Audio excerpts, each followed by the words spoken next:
Alrighty, I'm going to give you a little tour here of the Microrack system of tiny little modular synthesizers. So, uh, as you can see, we've got two modules here. It's on a breadboard. Um, they just slot kind of right in. They use these little pins on the bottom. They just poke right in. So I've got the world's most basic setup right now, which is an oscillator and an output. I have currently the 1/4-inch output hooked up right now, but they also sell a 3.5 millimeter. So if you want to plug in a pair of headphones, right, you can do that. Now you'll notice on the left here, it's a USB-C connection. I've got it hooked up to just a big old power bank. So very easy to power, very portable. Yeah, so let's get into it. We've got the output. So there's 3 waveforms that this oscillator can generate. We've got a sawtooth, triangle, and square. And we'll just go with the square because squares are interesting to work with. And if I turn up the output here, there we go. Got a square. I can manually change that pulse width, the shape knob, but that's pretty boring. So let's make it a little more interesting. Introduce the next module here, which we've got. You can hook this stuff up. They have a module that accepts a 3.5 millimeter MIDI input. So you can use a MIDI keyboard if you want, which is fine, but for the purposes of this, we'll stick to using this little touch keyboard thing. So and we'll hook it up with our itsy bitsy stylus, right? So you can see that lighten up when I'm touching, right? So you have these gate signals that get generated, these on off as I touch it. And then we have our CV, our control voltage. And that'll tell our oscillator what pitch to go to. So let's hook up, I'll leave this connected to the output, but let's hook up our control voltage from our little keyboard here to the pitch input on our oscillator. Okay, so if we turn this up, now, ta-da, we have notes, which is cool. But that's still really boring, right? Like, you don't want to have to be twisting this every time you want to turn on and off a note. So that's where envelopes come in. So we have an envelope generator. And this is a real basic one. This is just our attack and decay here.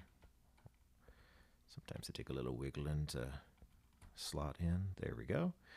Okay, so right, so this is how quickly it goes from silent to full loud back to silent again. So if I turn these knobs all the way down, and I suppose I should actually, oh, haha, here we go. Also, we want to use that with a voltage controlled amplifier. So our VCA. So what this is going to do, this is going to act like our volume knob, right? So this will become a master volume. And these, right, you can hook up to 3 inputs here.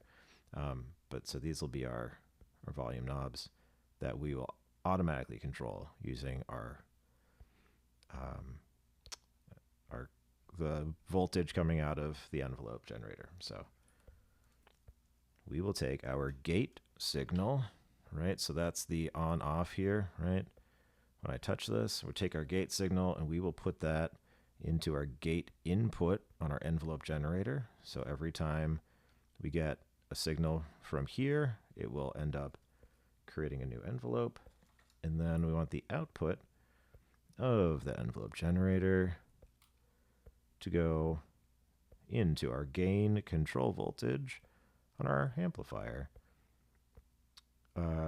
and then we actually have to route right. So right now we have the audio coming from our oscillator routing all the way directly to our output, but we want to now send it into our amplifier, and then we'll take our output there,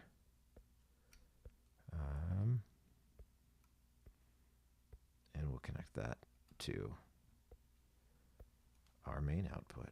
Okay, let's see if I've done this right.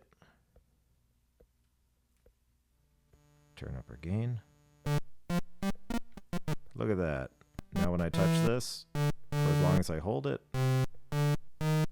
we have a note playing. Cool. So what does this envelope do for us besides allow us to do that? Right, if we want a nice little tail,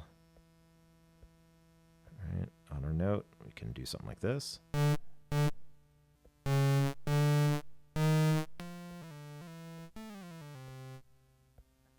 If we want to make it fade in a little bit.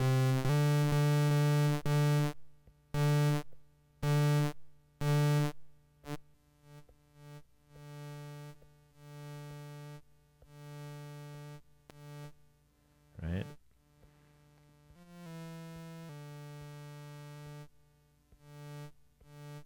Yeah, so you can hear how that works. So that's cool. That sounds like a something, right? That sounds kind of neat. But the real question is like, how is this better than the world's crappiest Casio keyboard? Good question. Let's connect another oscillator.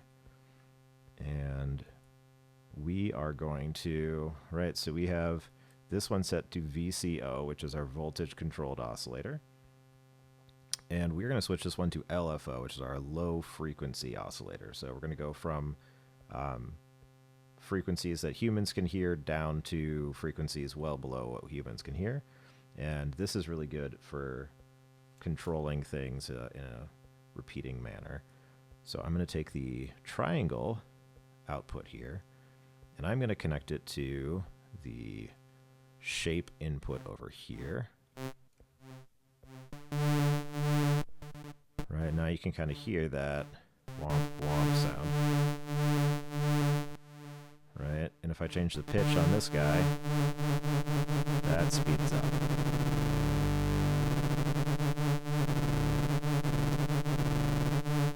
Right, and if I leave it all the way up, we get some cool kind of aggressive sound.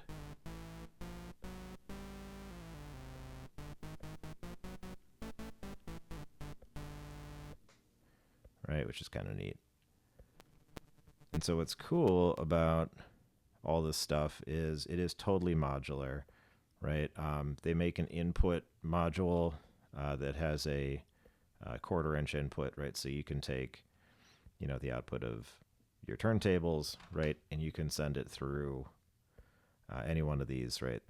Like there's a low-pass filter, right? So it'll cut off your highs if you want to get that cool sweep sound. Or let's see, they make a saturator, so like kind of overdrive your sound there. Equalizer, right? You can boost your lows or like cut your highs or whatever you want to do with it. Right? So you can do all sorts of goofy things, right? You could use the output of your turntable or whatever as an input to one of these control voltages, which would be some like, it would create some crazy stuff. Yeah, like the options are endless. You can experiment a whole lot with this. But I just wanted to show you kind of a basic, like, here's how it works, here's how it sounds. I'm sure you can probably hear like there's some audio leakage, right? You can hear little artifacts even when it shouldn't be playing anything. Things aren't totally consistent, right? And for the price, like, you get what you pay for. So just something to be aware of. I think this is a really, really great starter sort of set of things. It allows you to explore all that modular stuff without paying literally thousands of dollars to be able to like try these things out. But you know, you might want to spend a good chunk of cash if you really wanted to like get serious about it. But I think it's a really good introduction.